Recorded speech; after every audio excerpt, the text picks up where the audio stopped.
Good morning, everyone. I'm Renee Shirley Stevens. I'm the Content Integration and Special Education Specialist for Science. I'm going to go ahead and get started today. I'm going to turn my camera off so I'm conserving my bandwidth, and hopefully the presentation will go more smoothly. I'm glad you could join us today. We're here to talk about how we can leverage co-teaching to make interdisciplinary units more successful. So before I jump into this, I want to go ahead and make sure you can hear me. If you can hear me, raise your hand, please.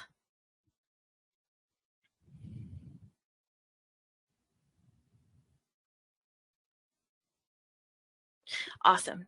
Thank you, Michelle. All right, so let's get started today.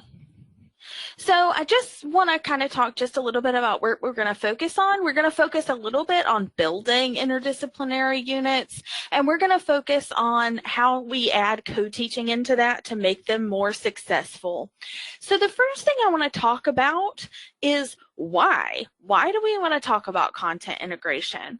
And one of the things that really stands out is that we can save some time. When we really weave these contents together, we can save time so that we can meet student needs, and we can spend time on the areas that students really need support. Also, we have increased student engagement because we can weave in more of that student interest while still meeting the needs of all the content areas. And we can lead to a deeper understanding of our content areas because it's a lot more like the real world. It starts out with a problem and we're looking for a solution. Or it starts out as something that the students have encountered before or have at least thought about before, and then we can weave in all the different content areas. So when I talk about content integration, the question is, well, what contents can you integrate together? Well, all of them. We can put English language arts, math, science, social studies, fine arts together, and we can weave those together to make a really rich lesson.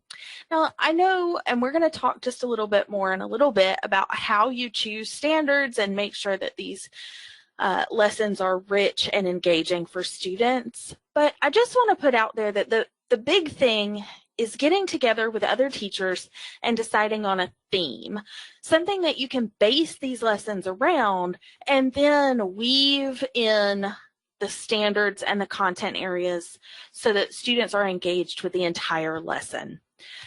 So, but when we do this, we cannot do it alone. I know when the content integration specialist started talking about content integration, like I'm a specialist in science. When I looked at the math standards or the social studies standards, sometimes I didn't see the information that the specialists in those areas did that students needed. And so it's really about teaming up. You're going to have to work with other teachers, with other professionals to really make sure that you are meeting the standards, that you're meeting the needs of students and addressing the content that is needed. So the teams can look a lot different. Like it might be a science teacher and then teachers of other content areas, or it might be a teacher team that's already put together that starts talking about, well, what do our standards mean? And how could we address this while adding other content in? The other thing is you always want to pull in special education teachers because they have this really rich toolkit of things that can help meet the needs of all of our students and learners. And they can help you put together a lesson that will engage all of your students and meet their needs. Well, when you get a team together, any team really, you have to make sure you have buy-in from all the participants if you want to make it work effectively. So some of the ways that you can help teachers buy into content integration is, well, discuss why. Why are you doing this? Why are you talking about integrating all this content together? Why aren't we teaching it in, silos like we normally do and having this time for math and time for social studies and time for science? because it's important that we put them all together, because that's how students are actually going to encounter them. You want to discuss your goals. What are your goals for students? What are your goals for the lesson? What are the goals for your team of teachers, of professionals? Because all of these things are important. You want to make sure you're planning together. If everyone is putting in information and you're building on that information, then they feel more invested. You also want to start small. Some teachers have encountered this content integration theme, and they're great at it. They are totally prepared to do it. They do it in their classroom all the time, and they're completely comfortable with it. But some teachers haven't really done this, or they've only heard about it, and they're uncomfortable getting started. And so it's about finding a middle ground and starting small so that the teachers that are uncomfortable with it can get a little more comfortable with it. Because if the teachers are comfortable with it, well, then the students are going to be more comfortable with it. You also want to make sure that you're giving each other feedback and you're actively listening to each other when you are working together. I know I have been guilty of being busy and having a teacher come in and say, another teacher come in and say, hey, I really like this part of this lesson, but I think we could do something better than this. And it seriously went in one ear and out the other. And it took me a minute to register that what that teacher said was important. And so I had to say, I'm sorry. Can you repeat what you just said? Because I missed it, or I missed the intent. And I really want to make sure that we're taking the time to plan this lesson or this unit around what our students need and around what we need as teachers as well. So you want to make sure that you are providing feedback, because that feedback is going to be key to making the lesson work a little better for our students and a little better for the teachers who are teaching it. And if you're actively listening to each other and hearing what the other person says, then you can apply that a lot better. So these are some things to help teachers buy into this content integration concept that, while it's been around for a while and some teachers do it, other teachers have not encountered it or haven't been comfortable enough to try it in their classroom. So it's important that you have that teacher buy-in to make sure that that planning piece goes smoothly, so that then the application piece in the classroom can also go smoothly. So I want you to take just a second, and I want you to look at these two boxes. And if you have seen these before, that's awesome. They come from a document that the content integration specialists worked on together. If you haven't seen these, that's okay. I'm going to show you where to find them in a little bit. But for right now, I want you to take just a minute and I want you to look at these two.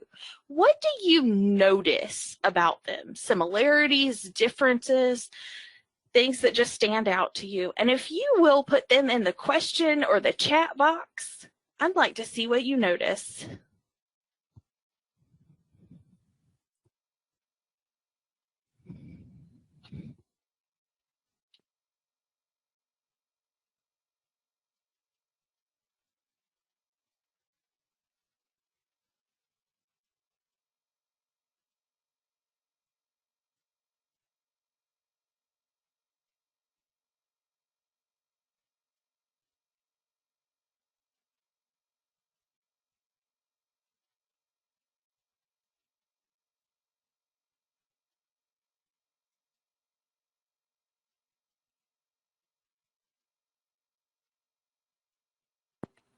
All right, so after you've had a second to look at these, if you will just add one thing you notice to the chat box or the question pane, I'd appreciate it. I also want to let you know that the presentation is available in the handout section of GoTo. So if you look at the handout section of your GoTo pane, you will find the presentation for today.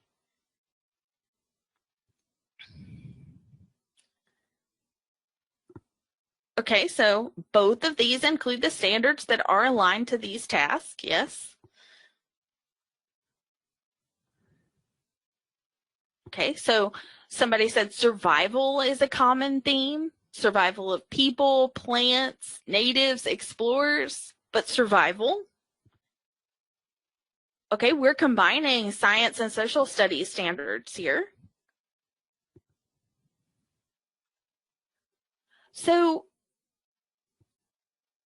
I know you're noticing the standards. If you look at our standards here, you see here that we have social studies, science, and ELA. We're missing a math standard here. Here, we have science, social studies, ELA, and math. And there's a reason for this. And the reason for this is because we wanted to make sure that these connections were authentic. And so we chose standards that fit really well together to make these. And we decided on a theme. Does where we live matter for the one on the left, and how do explorers survive on the right? And then we weaved our standards together to make these things address these different standards. So this is an example of one thing that all the content integration specialists worked on for integration. Now, with that being said, this is not the only way to integrate things. And so I want to go through and talk just a little bit about how things can be integrated together and how we came to design these. And then we'll jump into some co-teaching. So the first thing is that we talked about, well, what do we use as an entry point? How do we figure out that theme? So when we started talking, I was thinking through the lens of a phenomenon and using science to engage our students. But obviously, that's not how the other people that I was working with were looking at this. They were looking through their lens of social studies or their math lens or their ELA lens. And so we kind of had to work together to figure out what fit. But a phenomenon was a good entry point for me. So when I was thinking about those before, I was thinking about survival and heat and other things that, well, are in those third grade science standards. So that was a good way for me to think about how to engage our students. But that might not be the way that everyone thinks about it. So you have to spend time with other teachers to make those authentic connections. And then also consider something local, something that students have seen before, but maybe haven't explained. Because if it's something that they can see in their everyday lives, they're going to be more engaged with it. So with that being said, just some things to remember. We want to make sure that we do not force the standards and activities together. So just like you noticed in that option on the right, we did not have, or we had all of our standards, but the option that we saw on the left, we were missing a math standard because we couldn't figure out how to make it fit authentically. We wanted to make sure that students were engaged with each of the content areas rather than say we had planned it out and then students were just counting something to get that math piece in. We wanted to make sure that it was authentic. And so in the option on the right, they would actually be gathering some temperature data and plotting the points for the explorers piece. And that was a really authentic connection. So we did put that standard in there. But we want to make sure that our standards fit well together. And we want to choose the standards that fit together easily. Because if it's hard for us to see the authentic connection, our students are also going to struggle to see the connection. And so, well, how can we identify standards that work well together? Well, they kind of fit together like a puzzle when we were putting this all together. So we actually took time to take our standards and break them down independently in our content areas. So I took the science standards and I determined these things. What is the standard asking the students to do? What's the big idea? What are the key concepts here? What is student mastery going to look like? And what connections could I see as a science person between my science standard and the other content areas? And then we all got together with our broken down standards and we talked about them. And we shared our documents with each other, and we might, especially with that last piece, what connections could I see with my science standards between the other content areas? Well, the other content person might be like, I just don't see that, and this is why. And it led to a really rich discussion, and it allowed us to go, okay, well, these standards fit really well together, and these standards don't fit so well together. And so that's really how we chose the standards that went together, was by breaking those standards down and making sure that they fit like that puzzle piece. Then we said, okay, so we're obviously teachers here, and we need a way to organize all this information, because at this point we had documents everywhere. And so we said, you know what we need? We need a graphic organizer. And so this is what we ended up using. When we started it, we only had 4 boxes for our content areas, but then it got a little crazy because we were talking about connections between the content areas. And so we were drawing lines, and it just got a little bit much. And so Jennifer, our social studies content integration specialist, actually came up with this for us. And she said, well, I know like we have social studies in a couple of places and ELA in a couple of places, but this at least allows us to put the connections between the contents in. And so we did. We wrote all over this. And when it was done, or when it was more complete, it looked like this. So you can see that we added information, and this actually goes with that option 3 from 3rd grade that I showed you earlier that has all of the standards with it. You can see like we color coded as we were working, as we were talking about this, and a lot of what we were doing actually ended up being via the computer when we were asynchronous. We were not together. So we would put comments on the side that another person might be able to address. But this is what this looked like. And you see, like we started out putting what we were looking at for science, for social studies, for ELA, for math. And then we started talking about what the connections were. And like, in this very middle, this connection piece between science and math, I typed in blue, and our science or our math person came in and she added in green so that I could see what she was thinking. And then when we finally had an opportunity to meet, we had a really good jumping off point for a conversation. So she added this, and I could be like, okay, so you added this and I see where you're going. Can you tell me a little bit more about it? Do we need to add more? Do we need to make sure that we are addressing these things in our statements or our activities, so that we can make sure we were all in the same place and we were planning together? Now I want to show you one that actually came from a school. So this is shared with permission from Soap Creek Elementary School.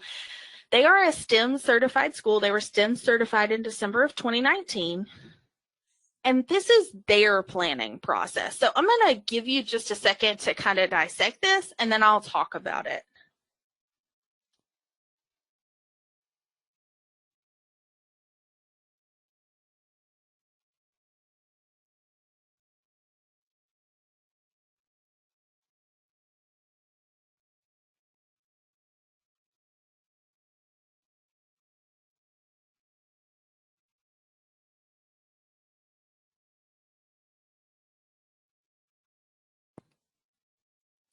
So in the picture on the left here, you can kind of see their planning document where it looks like their graphic organizer, how they were planning their unit.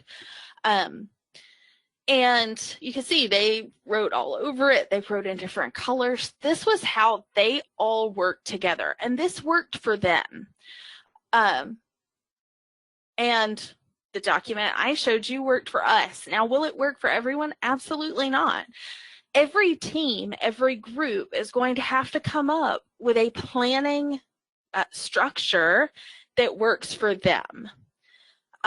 So it's really important that you continue to make changes until it works for everyone on the team. So just like I said, we started out with one graphic organizer and then we moved to a different one because it wasn't working for everyone.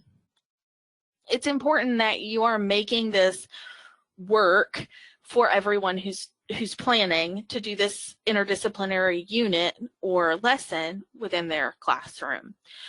They also put together a timeline, which I found really interesting, and I think this is a great idea because you can see that they were planning on doing this in this way, and they have a place for the teachers to get together and plan.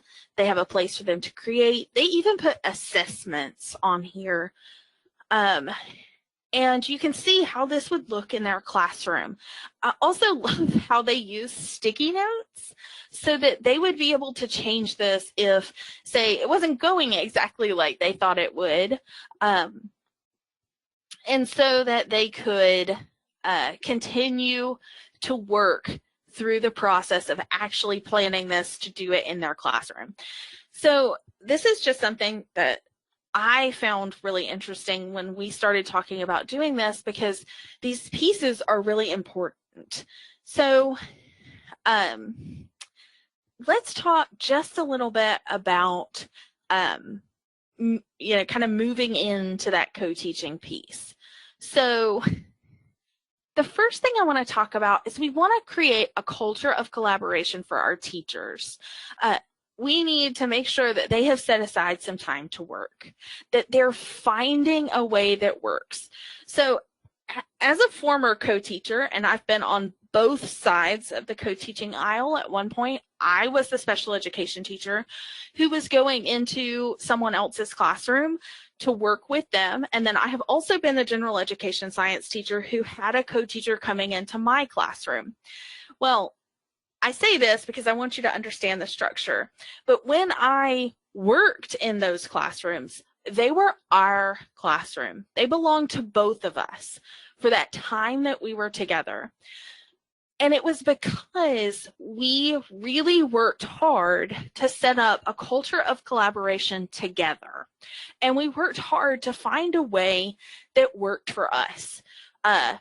When I was the special education teacher, and worked with one of my teachers, it worked for us to text each other about our plan. And we tried like sitting in one space and talking, but we didn't always have a lot of time.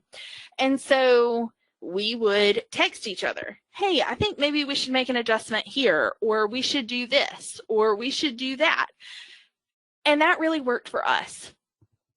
I worked with another teacher that we would print off our lessons and write all over them and pass them back and forth when we saw each other in the hall and provide each other feedback and information that way.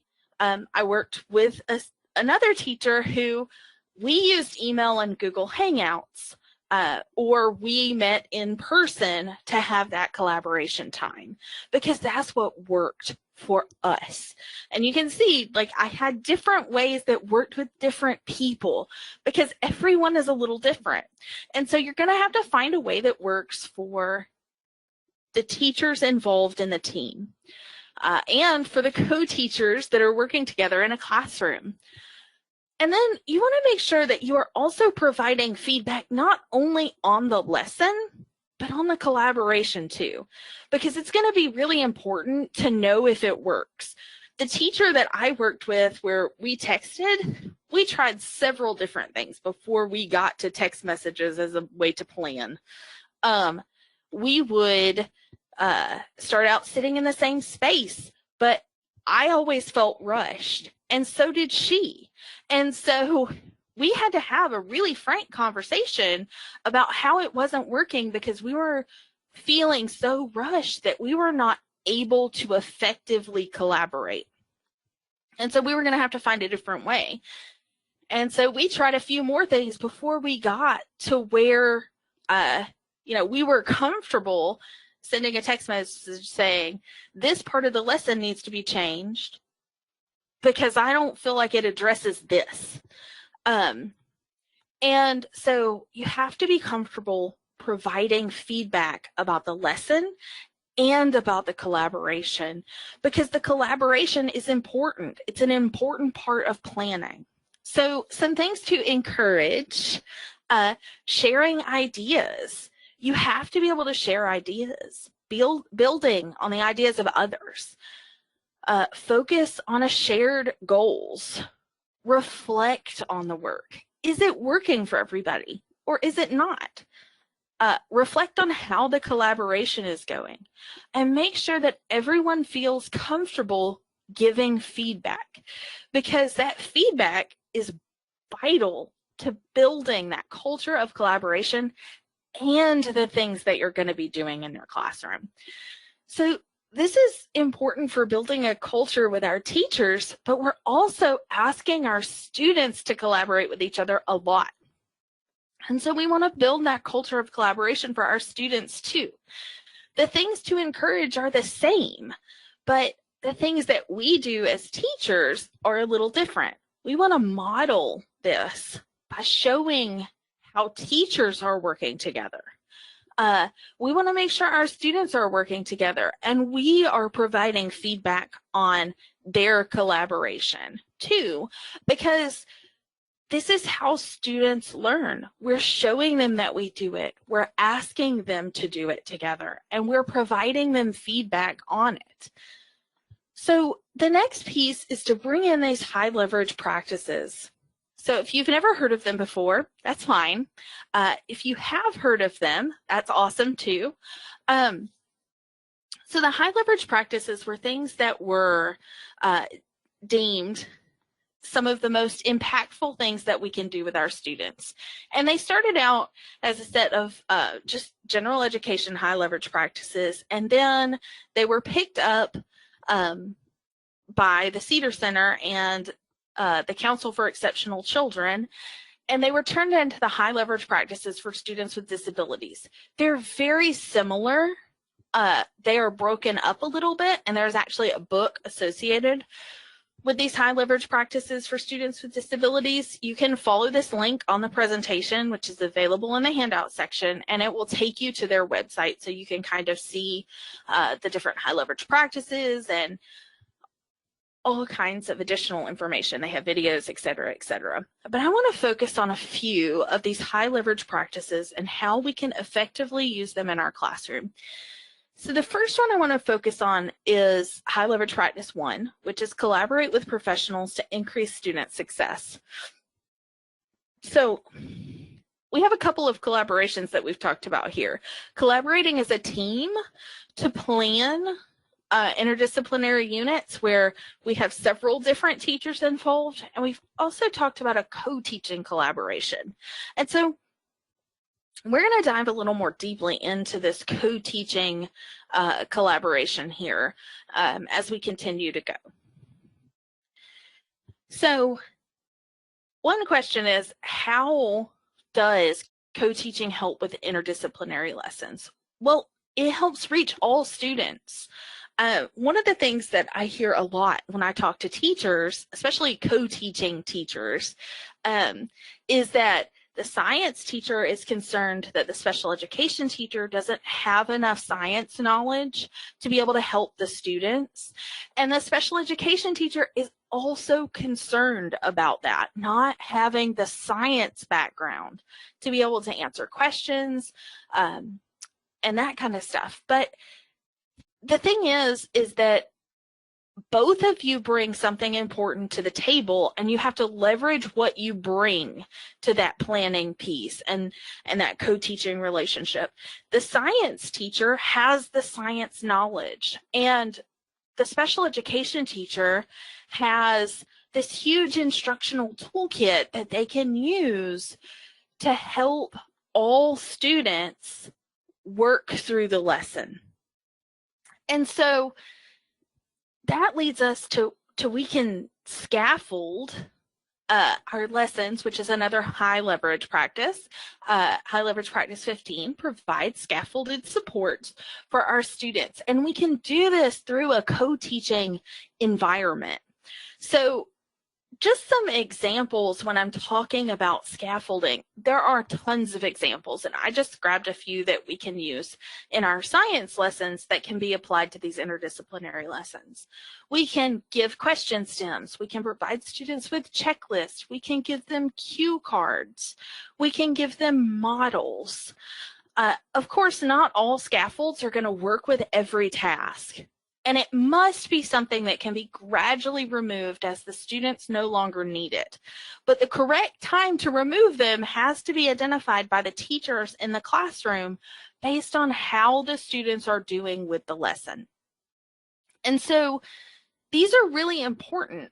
And these interdisciplinary units give teachers time to provide these things so that students are able to interact with each of the different content areas as they would in the real world.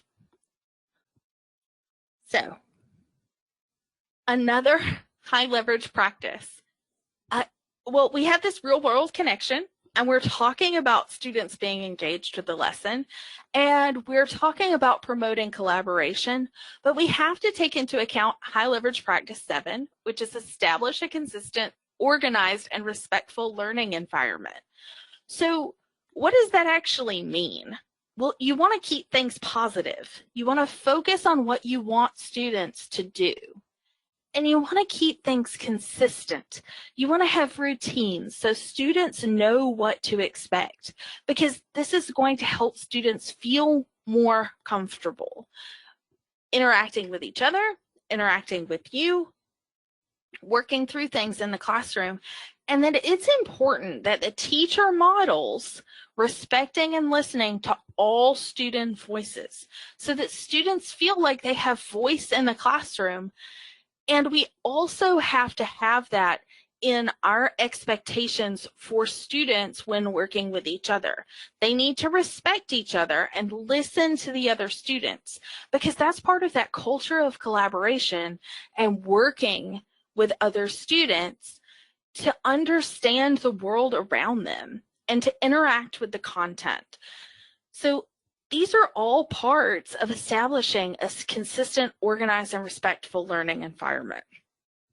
So let's talk about how co-teaching falls into this. We've talked a little bit about planning, but I want to throw out there these co-teaching models, because this is frequently what teachers see and how teachers talk about planning lessons. Now, I have left 2 off of here because they do not have as high an effect size for our students. I really want to focus on these: team teaching, parallel teaching, alternative teaching, and station teaching. If you've never heard of these before, that's okay. I have a video on our Science Professional Learning playlist that talks about using these in our science classrooms. And our federal programs department has a module based on these co-teaching models. And if you're interested in that and want the link, I can get it for you. Just tell me in the chat and I'll get that for you. That goes a little more deeply into what these all look like and how teachers do them in their classroom. But team teaching is really about 2 teachers working together to teach the lesson together to the whole group.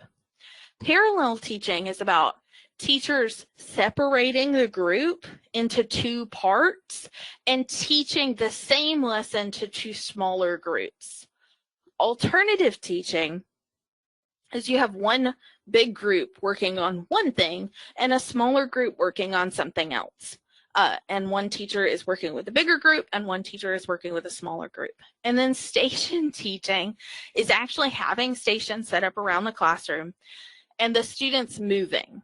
And frequently we think about this like one teacher has one station, another teacher has a station, and then sometimes there's a station where students are able to work independently on something. So these are really important because they can all fit into our interdisciplinary lessons as long as they're planned for.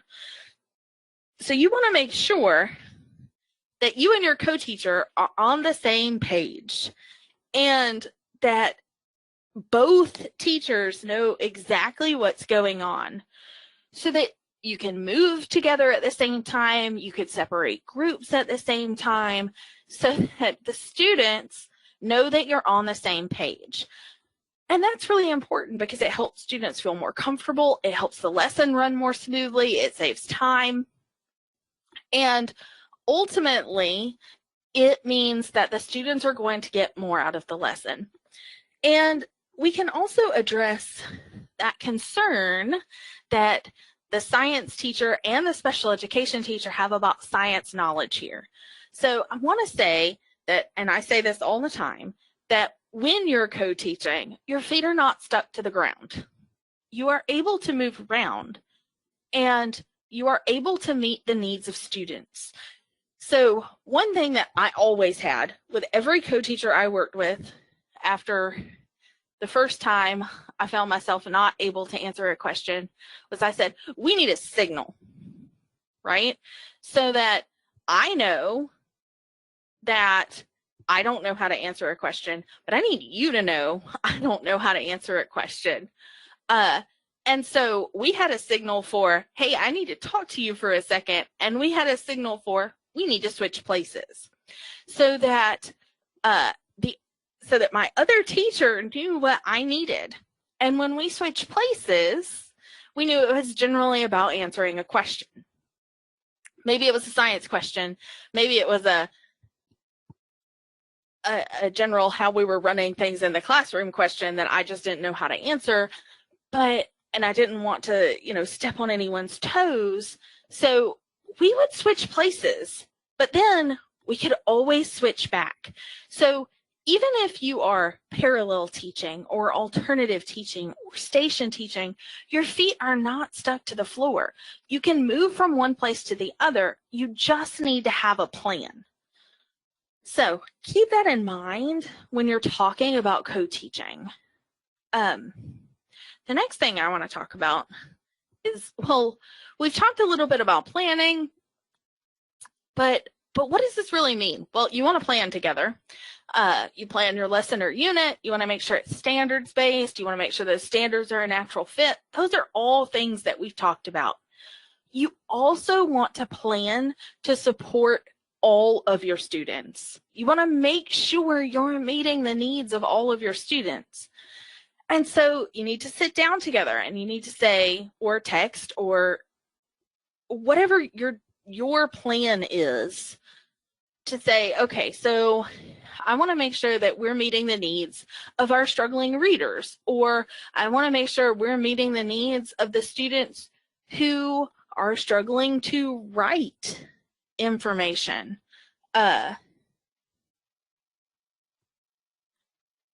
Down and to get their thoughts out there. I want to make sure we are planning for students to have an example of a model or something along those lines. You want to make sure that you are planning to meet the needs of students. You also want to try to plan ahead as much as possible for adjustments that might be needed in your lesson.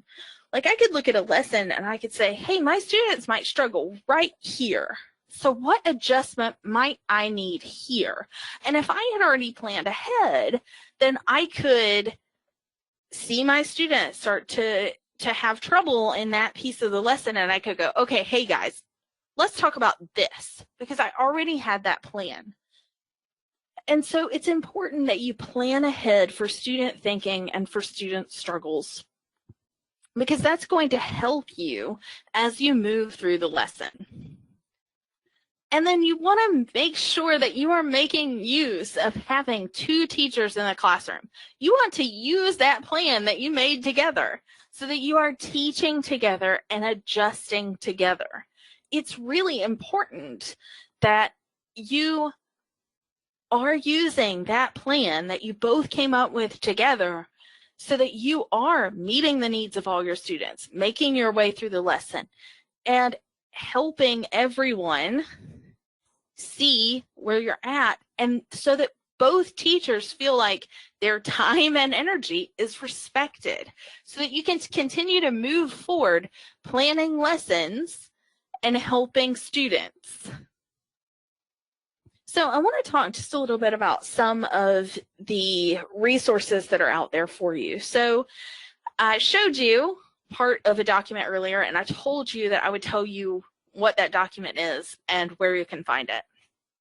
So this is that document. Supporting Students with Distance Learning document is something that all 4 content integration specialists got together and we put together at the beginning of the pandemic, because we were hearing a lot of, well, we have all these students who are not in the classroom and don't have access to technology, and what do we need to do? So we talked a little bit about planning for supports, and we put those on here, and we talked about instructional ideas, things that might work for our students. And so that's the first page of the document. The next few pages are these choice boards. These are designed for kindergarten through 5th grade, and they are integrated choice boards. They are designed to be done with little or no technology, so that they could be sent home so that students had something that they were able to work on. So you'll see our standards in the bottom of 3 of every one of the boxes. 3 of them are integrated lesson ideas, and then 1 of the boxes are additional family connections, things that parents could do with their students to keep skills that they needed to have. Like for science, it's notice and wonder. We want them to have those skills. And then there are things like making connections to text and counting and reading. So these are all things that in that 4th box that could be done with a parent to help students build skills in the different content areas. So these are available for kindergarten through 5th grade. And then there is a choice board that talks about how students can show their knowledge, because this is really about students having some choice in how they show their knowledge, how they work towards a standard, because student choice is really important, as well as us making sure that they were working on lessons that meet the needs of the standards. We also want to have their interest and allow them to have some choice. So this is a really awesome document that is available on the integrated supports for all students page that is on the Georgia DOE website. We also have an equity planning look for document that all 4 of us worked on, and this is really the basics of planning for equity. So if I were looking at a lesson, and I wanted to know, does it address the really basic concepts of equity? These are the things that I would start looking at. And it gives what teachers should look for, and then some student supports that might be used, and then even some links so teachers can find additional information. So this is available on the TRL Essential Toolkit, and also on that integrated instructional support page. So this is something to check out for teachers looking to see if their lessons have the basics of equity in mind. I also want to tell you that if you want more information about the building interdisciplinary lessons piece, because I went through the very basics in this presentation, but if I would have went through the whole thing, we would have been here forever. So the content integration team actually did a professional development on building interdisciplinary lessons and units, and that recording is available using this link. And like I said before, the handout is available in the handout section of the GoTo link, or the GoTo pane. So you can click on this link and it will take you to that PL that has more information about building these interdisciplinary units. And then if you want to see a lesson, Jennifer Zumberis, who is the social studies content integration person, is going to partner with me to do a training about how to effectively integrate social studies and science. We are going to actually explore an integrated lesson on March the 10th at 3 p.m.